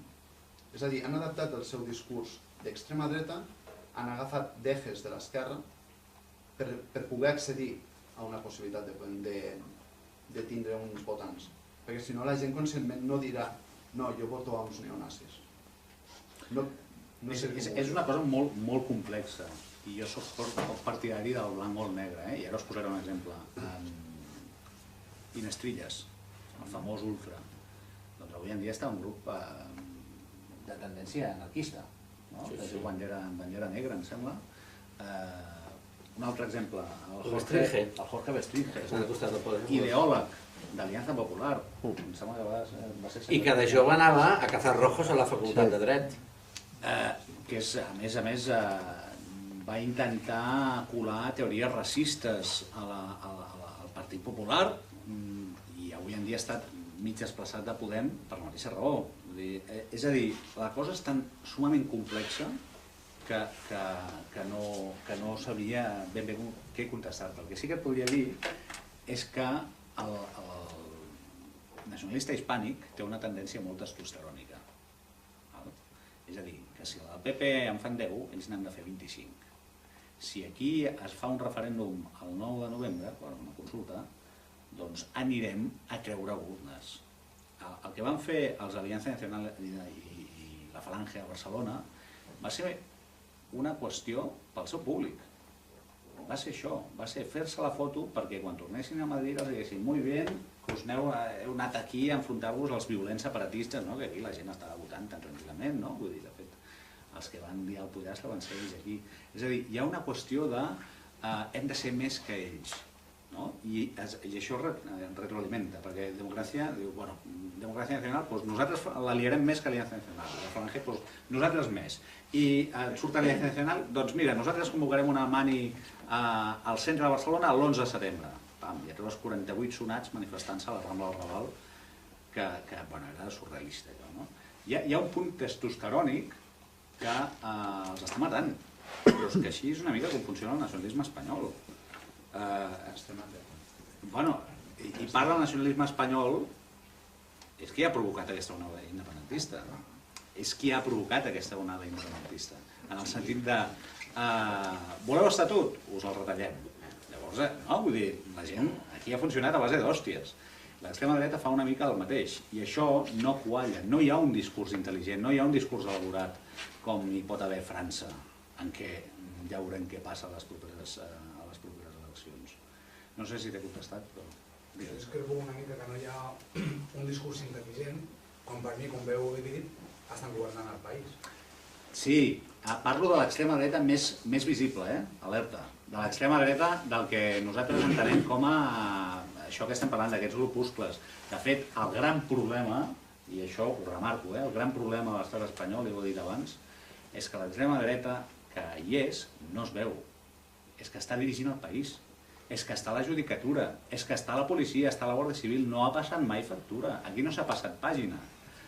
Avui sentia per la ràdio una tertúlia que deien el Franco, quan va entrar, va agafar els mestres, va agafar els jutges, va agafar els advocats, els va fotre al carrer, va col·locar els seus. No els va fotre al carrer, Bueno, els va fotre les conetes. Aquí, quan es va morir el Franco, tot va seguir igual. I segueix igual. I avui en dia, encara en queda algun d'aquells, però ens governen els seus fills. I ja està, i això és així. Vull dir que això ha de quedar molt clar. L'extrema dreta hi és. Quan has fet tota aquesta enumeració, t'has deixat la premsa. Crec que n'hi ha moltes. La premsa, sí. Fins i tot... El que dèieu que no només hi ha un transvasament entre ells, entre els partits d'ells, que heu dit ara casos que passen a l'Inestrita, que passa una banda anarquista. La majoria dels anarcoterroristes que podríem dir la Guerra Civil, cada cop que l'exèrcit franquista prenia un municipi català, automàticament passaven a la Falange. Hi ha una línia... que és això que parlava una mica, de fet és la mateixa història. Vull dir, és com mires la bandera de la FAI i la bandera de Falange, negre i vermell, vermell i negre. De fet, l'MSR mateix fa un discurs que si tu no te'l mires amb lupa, dius, home, doncs aquests són socialistes, comunistes, anarquistes, no? És un grup d'esquerra... No. Ells, de fet, és això, es consideren nacional-revolucionaris. Benito Mussolini era el Partit Comunista abans. És a dir, és un discurs en què li ha donat la volta. El que era secretari general de l'MSR, que va marxar precisament barallats amb la colla més brigades, per dir-ho així, més de bronques i de brigades blancazules. Estic explicant molt resumit, els que de Liga Joven de Madrid, el que era el secretari general, el Llopart, que és un dels que va impulsar Somatemps i aquests grups, doncs ell sempre parla de la teoria de la ferradura, que diu front al formatge que es fa a la tele quan hi ha les eleccions. A veure, ara ho faria. Dius, la CUP, Iniciativa, PSC, Esquerra Republicana, no, va fent així. Diu, és la teoria de la ferradura. Extrema dreta, extrema esquerra es toquen. I sempre ho explica així, no? i bueno, no... Això és d'aquesta el posició. que voldria En tot el tema... i el que voldria molta gent, però el que és evident és que ara ja no parlem d'ara, parlem dels anys 20, el que és evident és que el feixisme neix per acabar amb el comunisme. Exacte. I el mimetitza per acabar amb ell, no perquè persegueixi el mateix, sinó perquè persegueixi exactament el contrari. Però inclús Passa que el mimetitza perquè no del tot. Plataforma per Catalunya es crea a Vic, sembla, l'anglada gent propera a Convergència, enfadada llavors amb el Codina, que era d'Unió, que va fer-ho de repartir els nens de que hi havia 3 escoles guetes al centre, tal, diuen va, per tocar els nassos al Codina d'Unió, i per agafar vots del Vic Sud, que és un terme així, el barri de la Calle del Remei, agafo paraules de Vic, obro cometes, dels castellufes, que voten els socialistes o voten el PP, ho diuen. Gent de comprovar que l'experiment se'ls va de les mans i vota a Plataforma molta gent de l'altra banda del riu i de muralles endins. No, però és un fet, no? I crec que era abans d'ahir a La Vanguardia o així que sortia que el votant socialista s'havia anat al Le Pen i feia, crec que era La Vanguardia abans d'ahir, que feia una pàgina on explicava la radiografia. Aquí, per sort, de moment, a veure, no hi ha aquest vot racista, no se'n va... I per sort, jo crec que no sé si... Bueno, ho discutiré. L'eix de l'extrema dreta, afortunadament, no és la immigració. Perquè si és la immigració trenca molt la cohesió, ho he vist quan surten al Moro, no pagant impuestos, hi ha hagut una violació, ha sigut un no sé quantos, bum, quan entra això trenca molt la cohesió i posa la situació en perill de les dues coses, d'agressions, però també llavors que els xavals magrebins responguin, doncs va, som uns així, doncs va, anem a cremar contenidors, ja que som uns delinqüents, anem a cremar contenidors i ens ho passarem bé. I aquí l'extrema dreta, per sort, no té l'eix immigració. De fet, el que uneix tota l'extrema dreta, la dreta extrema, el populisme de dretes, el que uneix tots aquests grups és la ferma defensa de la unitat indivisible de l'estat espanyol. Punt final. Això és així. Per això et trobes actes surrealistes, com el que explicava abans, el 12 d'octubre, que et trobes constitucionalistes, no nacionalistes, amb unes banderes espanyoles grans, trobes feixistes de la tercera via, et trobes nacionalrevolucionaris, et trobes populistes a dretes, et trobes carlistes, et trobes una sèrie de grups que tenen una cosa en comú, que és la ferma defensa de la unitat d'Espanya. I la monarquia. I els monàrquics. Bueno, no, però l'extrema dreta són estan per una república popular amb uns líders... No, però a més, allà trobaves des de gent de l'MSR que són republicans, de fet es consideren republicans i federalistes, i ja trobaves monàrquics manifestant-se de... Això ja va passar als anys 30. Sí.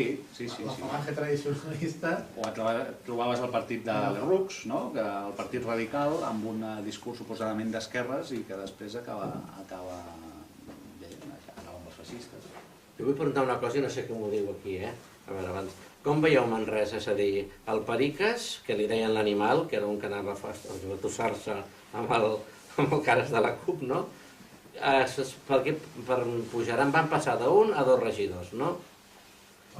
Ara com els veieu, desprestigiats? No especialment, jo la meva opinió, no especialment desprestigiats, però és això, la immigració ha desaparegut completament del debat polític i per tant, com que no han fet absolutament res i ningú no els votarà per res més que no sigui el tema de la immigració, com que aquest tema no formarà part del debat polític de les properes municipals, a mi m'estranyaria molt que tornessin a entrar. Al seu lloc no sabem què ocuparà. El que passa que l'última legislatura també van passar d'1 a 2, que no havien fet res fins 15 dies abans, que van fer una bustiada tot arreu, repartint diners no sé què. Perquè el tema de la immigració sí que formava part del... Aquí van repartir, jo crec que el xec Nadó, no? El xec Nadó, un xec que deien Mustafa Mohamed rebrà, quan rebia 6.000 euros. Llavors deien, no, dividim pel número d'immigrants tots els fons, és a dir, tot el que es dedica, és a dir, que era una mentida, dir, el cost de seguretat social dels estrangers, que tal, el cost de no sé què, el Pacte Nacional d'Immigració rebran així, van fer això, i sobretot molt que tancarien amb les mesquites, que no deixarien que facin mesquites. Aquí sí que volia recordar, perquè crec que s'ho mereixen, hi va haver una empresa de Manresa, que es guanya la vida repartint propaganda, que es va negar a repartir publicitat de la plataforma. Si tothom fes el mateix, no... Aquí faré un apunt. Jo crec que el gran problema d'aquesta extrema dreta que hi és i que no es veu, això que deies tu, més enllà del PP, és que no hi ha moltes vegades un corredor sanitari. Que es normalitza, per exemple, la presència de Plataforma per Catalunya a un ajuntament, o a un acte institucional, o a una manifestació. Jo crec que no s'hauria de permetre, si tu tens una plataforma que vol ser democràtica i vol jugar a les cartes del joc de la societat, doncs no s'hauria de permetre que s'adherís a la teva manifestació o al teu acte un grup d'extrema dreta. I s'hauria de denunciar, i això no s'està fent. I és un greu perill. En el cas de Manresa sí que això que s'ha de dir, perquè tots els partits de l'Ajuntament, que serien una representació municipal, hi ha un acord tàcit de que mai ningú diu res quan la plataforma presenta una moció. I ningú vol dir ni el PP ni ningú. És que Manresa sí que vol l'excepció perquè no s'ha utilitzat, mentre que, per exemple, a Vic o a Salt va ser el Torremadé, el que és alcalde, ara tornava l'Unió Democràtica, és alcalde, que va estar incentivant, imagineu-vos, a Salt es crea una falsa notícia de que la Yolanda Pineda ha autoritzat la macromezquita salafista més gran d'Europa, amb un muntatge de premsa que el Jesús Badenes, que és soci vostre del diari de Girona, que està molt... Ah, no, aquí no vull dir que el feia així. Va descobrir com havia fet un muntatge amb una cosa del Levante, i li pengen llavors a la regidora Cara Veïda de l'oposició, que ara és la que porta immigració, i en el Torremadé li pengen al Facebook, i cada 3 li dic, escolta Jaume, què tens al teu Facebook? Dic, no sóc responsable del que va tenir durant tota la campanya electoral, això, la Yolanda Pineda autoritza la macromezquita salafista, però l'endemà penjava el seu acte. Llavors tornaven a penjar-li, i va estar durant tota la campanya electoral, vull dir, ho vaig fent així. I després també, d'alguna manera, és a dir, a Vic, el Vilanabadal també el va seguir bastant. També el va... Més a més, va fer el que no s'ha de fer. Quan es queden sense candidat perquè el Codina plega, perquè no s'entén amb els de Convergència, el Codina era d'Unió, es que porten a la Vilanabadal de Barcelona, que encara que ella és l'hereu del cavaller de Vidrà, i amo de mitja Garrotxa i mitja Osona, diuen, bueno, que et deien, ell no és racista perquè tracta, es digui Mohamed, es digui López, es digui Jordi, els tracta tots de masovers, això t'ho diu gent d'allà, ho deia així. Sí, es tracta de masovers, llavors el porten allà, i el candidat, llavors fa una roda de premsa amb el Duran Lleida, i diu, Vic ha sigut generós donant els mínims vitals a aquesta gent. Ara han de fer que compleixin deures. Si això ho diu el candidat, puc vol dir que té raó l'Anglada, que se lo dan todo a los moros, no paguen impostos, li donen el xec, li donen tot. I ell va inflar a l'Anglada. I en molts moments va pactar amb l'Anglada i sobretot li va fer el gran regal a l'altra legislatura, que va ser treure's de la màniga sense consultar-ho amb la regidora d'Esquerra Republicana que portava immigració, sortir dient, va, no deixarem que s'empadroni els sense... Els donem 2 setmanes perquè regularitzin i si no els denunciem a la policia. Recordeu-lo del padró. Llavors l'Anglada d'anar a sortir de Canal Català amb el Joies cridant, sabeu que sortia al Canal Català, surt a Telecinco, Antena 3, i li va fer el gran regal. És que aquest és l'altre gran problema, l'altre gran regal que li van fer a Plataforma va ser la premsa. Com avui que es torna a parlar de tot el tema dels ultres del futbol, el fenomen dels ultres del futbol va créixer en gran part pel ressò que van donar els mitjans de comunicació. Perquè aquesta imatge dels ultres va acostar més gent que desconeixia el tema cap a aquest món. És a dir, des de la premsa s'ha d'anar molt de compte de com es tracta tot aquest tema. S'ha de vigilar molt, de no inflar-lo i de passar de la informació a la propaganda, perquè moltes vegades el mateix Anglada és un expert en això. Fa les grans polèmiques perquè fa servir la teoria de que la mala propaganda no és mala propaganda, és propaganda. I això és així.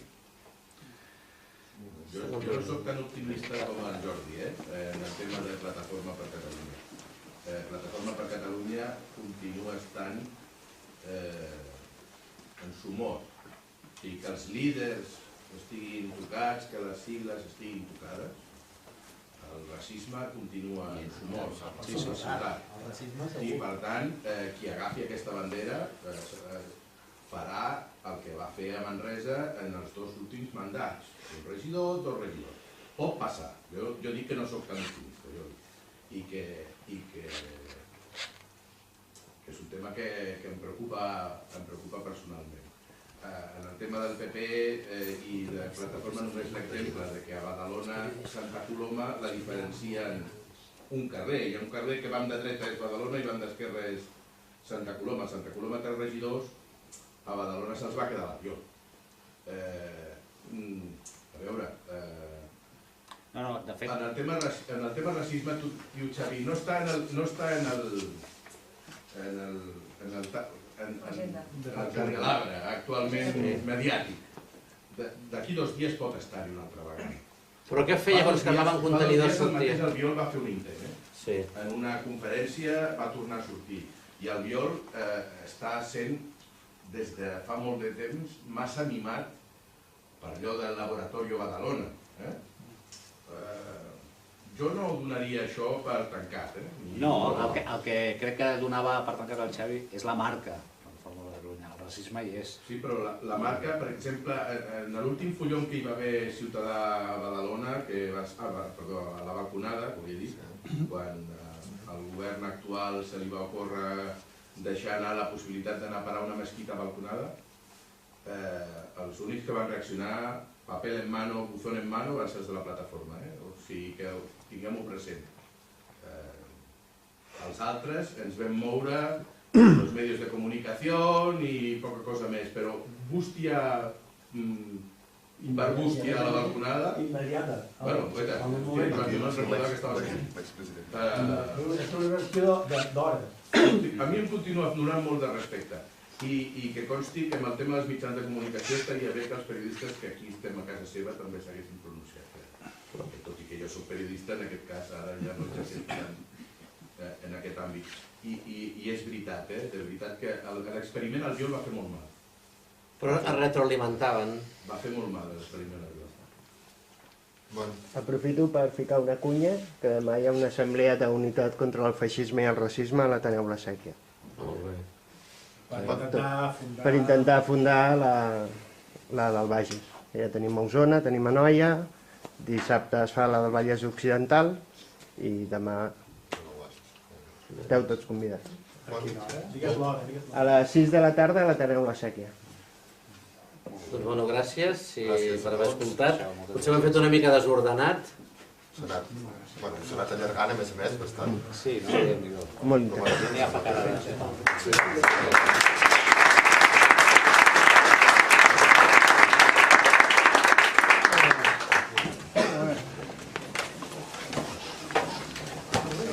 La televisió, trobem que fan un acte davant del Parlament el dia de la compareixença de Jordi Pujol i que per allà apareixen cabdills de l'extrema dreta, etc.